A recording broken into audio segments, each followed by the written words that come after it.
Bismillahirrahmanirrahim. Assalamualaikum warahmatullahi wabarakatuh. Terima kasih sudah berkunjung ke channel Family Therapy ini ya. Saya doakan bagi kawan-kawan semua sekalian selalu sehat walafiat dan berbahagia. Pada video kali ini saya masih melanjutkan pembahasan mengenai ilmu akupuntur untuk penanganan kanker ya. Di sini masih pada kanker payudara atau CA mamai. Di sini juga saya bermaksud untuk membagikan ilmu yang sudah pernah saya terima dari guru-guru saya. Semoga dapat bermanfaat buat saya dan Anda baik di dunia maupun di akhirat. Amin Allahumma amin. Baiklah, seperti biasa bagi kawan-kawan yang baru mampir ke channel ini, ya minta tolong ya bisa dibantu untuk tekan subscribe, kemudian klik like dan pencet tombol loncengnya ya. Ya supaya nanti kawan-kawan semua bisa menerima informasi terbaru yang saya share lewat channel ini. Kemudian ini ya, sudah 3 titik ya yang saya bahas untuk kanker payudara, yaitu titik Huizing, titik Huozu, dan titik Xinling ya. Adapun titik nomor 4 yang akan kita pelajari kali ini adalah titik Sisan Huang ya. Namun sebelum saya membahas sedikit mengenai kanker payudara atau tumor payudara ini, kanker dan tumor itu ada perbedaan ya teman-teman ya. Jadi kondisi kanker dan tumor ini ada sedikit perbedaan.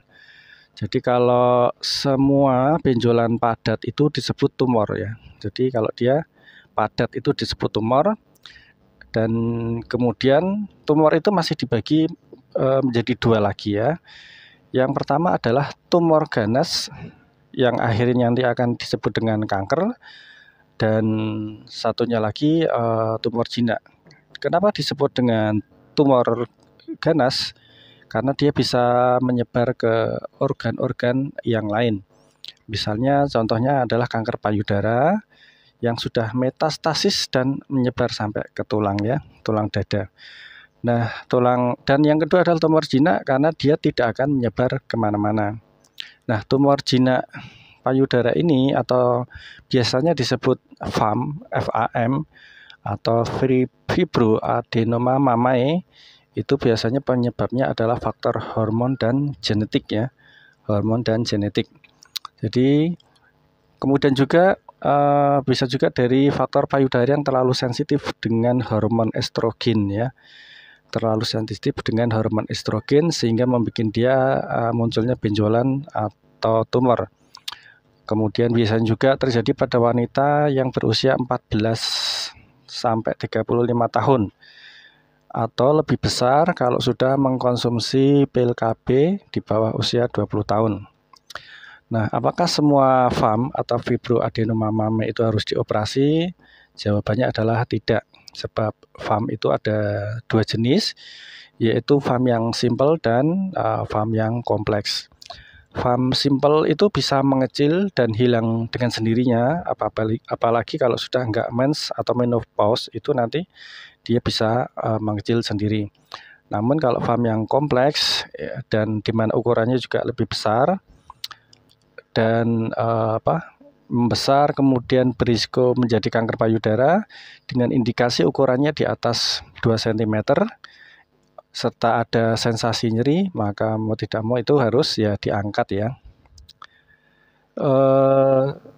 Dia nyerinya itu karena kalau dia makin membesar dia akan menekan struktur dari payudara tersebut.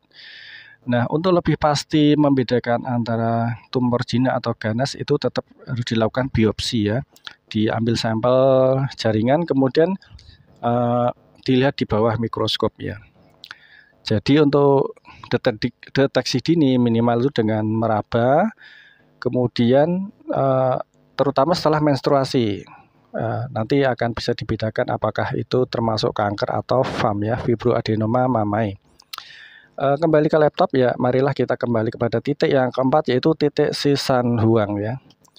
Sisan Huang atau disebut juga dengan Three Lower Emperor atau 3 kaisar bawah. Kenapa disebut 3 kaisar bawah atau Si San Huang? Karena terdiri dari 3 poin dan ditusuknya itu bisa berbarengan ya, atau dauma.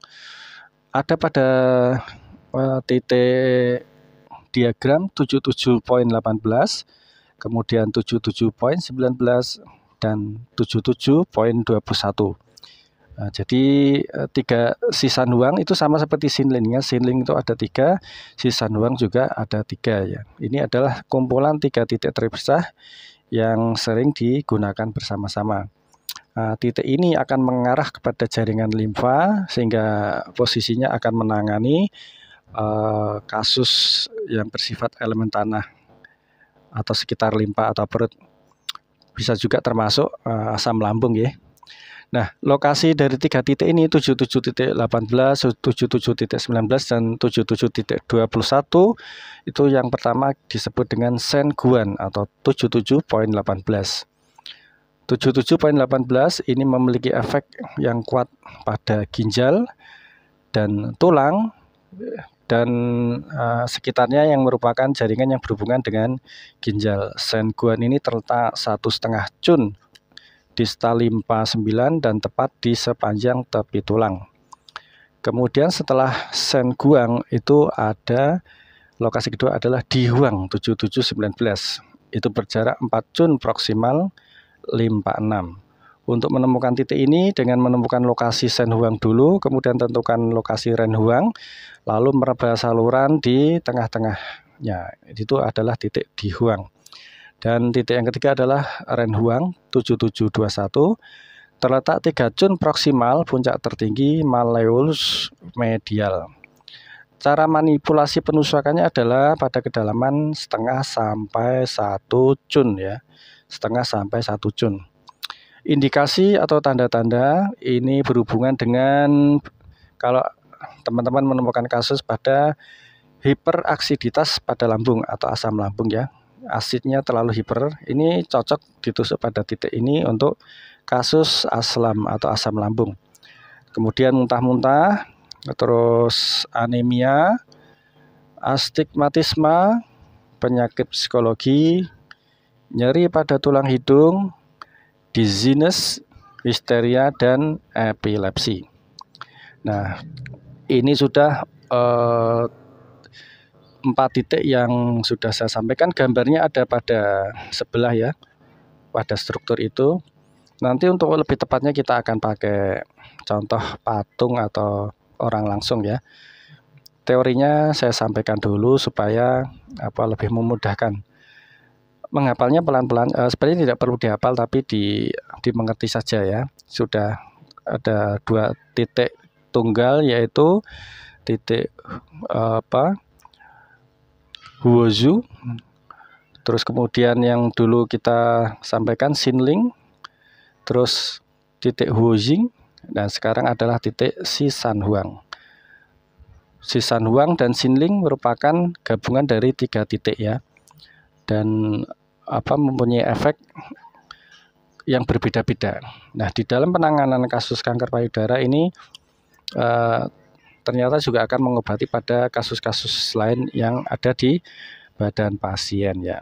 Terima kasih, semoga informasi ini bermanfaat buat kita semua. Assalamualaikum warahmatullahi wabarakatuh.